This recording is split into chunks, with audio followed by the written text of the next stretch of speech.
Hey, Josie Lewis here. I would love to talk to you today about creative blocks. There are two kinds of blocks that come up. One kind of block is Star Wars Band-Aid.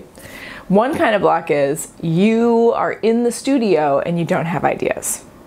The other kind of block is you have the ideas, but you can't execute. It's hard for you to get in the studio or in your zone to actually make the things.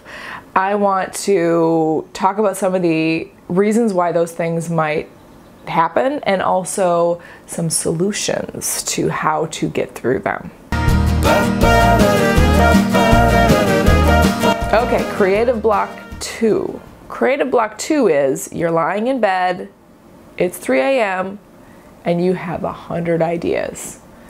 And they're so amazing and you can't wait and it's gonna be so cool and boy, it's gonna be awesome. Next day, you have the day off, you're in the studio, and then you're watching Netflix.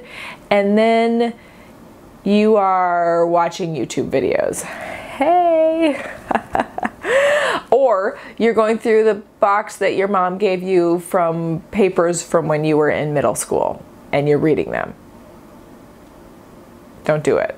Another word for this is procrastination. And one of the things that I think most people don't really understand about procrastination is that procrastination is actually a function of fear.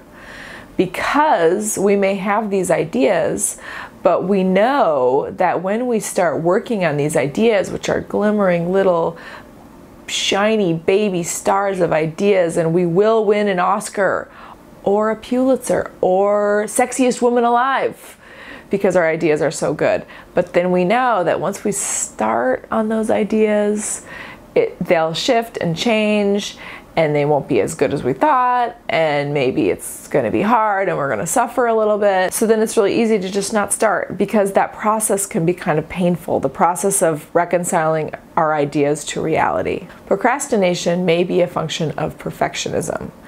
Since we know, or at least in theory we know, we can't be perfect, we really want to avoid any situation where that is proved to us in the form of failure. And nobody likes to fail, nobody likes to suffer, so hence procrastination. And we don't ever just get started on the ideas that we have. Because I got news for you, failure is absolutely essential and a huge part of the process. Perfectionism is completely impossible.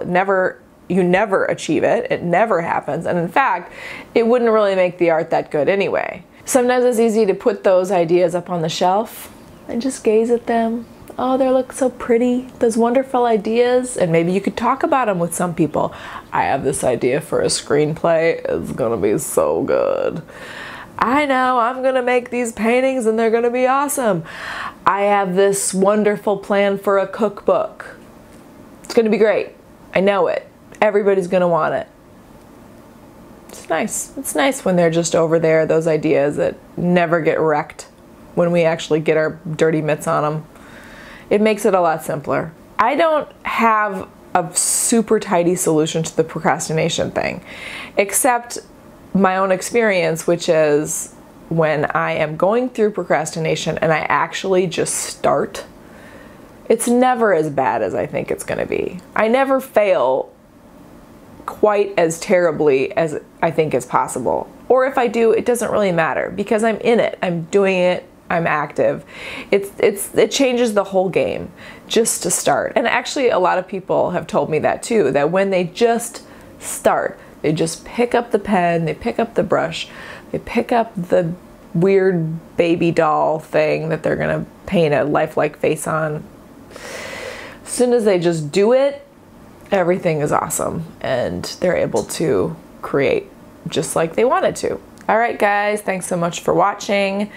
Can't wait to hear your experience with creative blocks. And if you have ideas of why your creative blocks happen, I'd love to hear them. So please make a comment below, give me a like and a subscribe. It would really help me out. And I'll see you again soon.